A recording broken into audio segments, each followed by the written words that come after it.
दोस्तों, मेरे वीडियो में आपका स्वागत है। पूरा कहानी को शांति पूर्वक सुने। दोस्तों, कुछ हो या न हो, लेकिन एक सवाल हर किसी के मन में होता ही है कि आखिर मोटिवेशनल स्टोरीज पढ़ने का या सुनने का क्या फायदा। लेकिन इसका सीधा जवाब है कि अगर आप मोटिवेशनल स्टोरी पढ़ते हैं या सुनते हैं तो आपको कुछ न कुछ नया सीखने को मिलता है और आपको दूसरों की कहानियों से ये जान पाते हैं कि ऐसी कौन सी गलतियां हैं जो और लोगों ने की हैं और आपको वो गलतियां नहीं करनी हैं। इसलिए आज हम आपको कुछ ऐसी ही कहानियां बताएंगे जिनमें आपको कुछ न कुछ नया सीखने को मिलेगा। तो चलो करते हैं जाने। हितेश नाम का लड़का एक बहुत बड़े तथा अमीर घर से रिश्ता रखता था। मेरा कहने का मतलब है कि वह लड़का मतलबी रितेश के पिताजी एक बहुत बड़ी नौकरी तथा उसका एक बहुत बड़ा साम्राज्य हुआ करता था, जिस कारण से हितेश अपने बाप के पैसों पर बहुत ज्यादा घमंड किया करता था। वह बहुत सारे दोस्तों को और बहुत सारे गर्लफ्रेंड को एक बार एक साथ रखा करता था।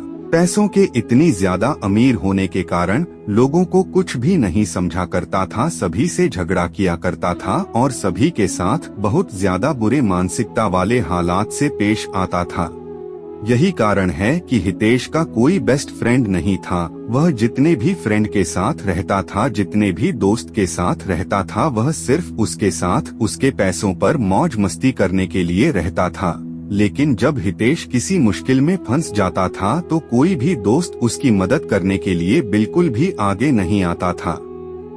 हितेश बहुत ज्यादा अपने फ्रेंड तथा दोस्तों के साथ टूर करने के लिए बाहर देश है जाया करता था, क्योंकि उनके पिताजी के पास इतनी ज्यादा दौलत थी कि कितना भी हितेश का उस दौलत में से पैसा उड़ा दे उसका कम नहीं होने वाला था। इस कारण से हितेश उस दौलत को लेकर बहुत ज्यादा घमंड किया करता था और हमेशा अपने दोस्तों को बहुत ज्यादा पार्टी दिया करता था और फिर उसके साथ घूमने के लिए जाने के लिए कहा करता था। हितेश को लड़की की लत लग गई थी। वह लड़कियों के साथ बहुत ज्यादा है समझ किया करता था। ज्यादा पैसा होने के कारण वह बहुत सारी लड़कियों के साथ घूमा करता था तथा बाहर डांस में जाकर लड़कियों के साथ बाहर डांस भी किया करता था। वह रिसोर्ट में जाकर लड़कियों को खाना खिलाता था और फिर घूमने के लिए टूर पर जाया करता था। अब धीरे धीरे हितेश बिल्कुल भी बदलने लगा था।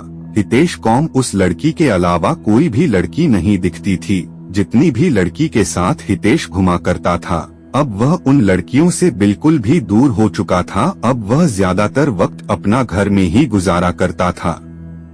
जब वह लड़की अपनी छत पर आया करती है तो हितेश अपनी चाहत से उस लड़की को निहारने का प्रयास करता था, उसे मनाने का प्रयास भी करता था। लेकिन शायद उस लड़की को हितेश के बारे में पूरी जानकारी होगी, इसी कारण से वह लड़की हितेश के पास न जाने के लिए बहुत सारे बहाना बनाया करते थे। उस लड़की के पिताजी एक सरकारी विभाग में कार्य कर रहे थे, जिसका ट्रांसफर होने के बाद वह हितेश के घर के पास वाले अपार्टमेंट में रहने के लिए आया था। वह लड़की दूर से आने के कारण उसका कोई दोस्त नहीं था। लड़की कहीं घूमने के लिए भी नहीं जाया करती थी, क्योंकि घूमने के लिए उसका कोई सहेली नहीं थी। नया होने के कारण वह अकेले घूम भी नहीं पा रहे थे। ऐसे तो वहाँ के ज्यादातर लड़कियाँ अच्छे स्वभाव की नहीं थी, जिस कारण से उस लड़की को कोई भी सहेली पसंद नहीं आ रही थी। हितेश उस लड़की को हमेशा ही याद किया करता था, लेकिन ऐसा कुछ भी नहीं हुआ।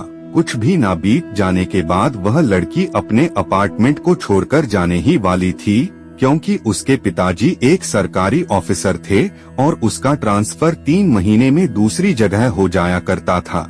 जैसे ही उस शहर में उसे केदारी का 3 महीने गुजर गया, उसकी ट्रांसफर अब किसी दूसरे जगह हो गया था।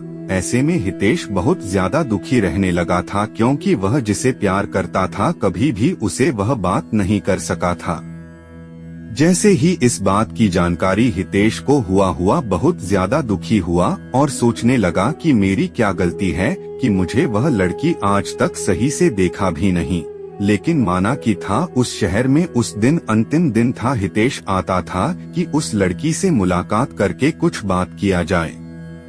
जब वह लड़की बाहर जा रही थी तो हितेश नहीं जा रहा था। जैसे ही लड़की देखा तो हितेश रुक गया। हुआ है, लड़की हितेश के पास जा पहुंची थी और हितेश को कह रहे थे कि मुझे आपसे कुछ बात करना है। वह लड़की है देश को कहता है कि आपके अंदर पैसों की बहुत ज्यादा घमंड है और आपने बहुत सारी लड़कियों की जिंदगी को बर्बाद किया है, जिस कारण से भगवान तुम्हें यह सजा दिया है कि कोई भी अच्छी लड़की तुम्हें मिलना तो दूर की बात है, तुम्हें दिखेगी भी नहीं। ऐसा कहकर माना कि आगे बढ़ जाती है।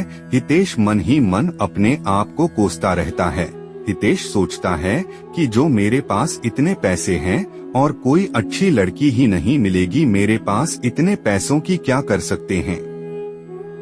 यह बात बिल्कुल सच है दोस्तों। पैसा चाहे कितना भी हो जाए, मनुष्य को कभी भी अपने पैसों पर बिल्कुल भी घमंड नहीं करना चाहिए। पैसा चाहे जितना भी हो जाए, वह आपके करैक्टर को नहीं सुधार सकता है।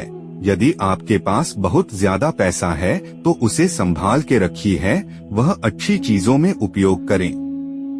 आशा करता हूँ कि ये लव स्टोरी आप लोगों की अच्छी लगी है। ऐसा ही एक रोमांटिक वीडियो लव स्टोरी पढ़े या सुने के लिए हमारे चैनल को सब्सक्राइब कर लो।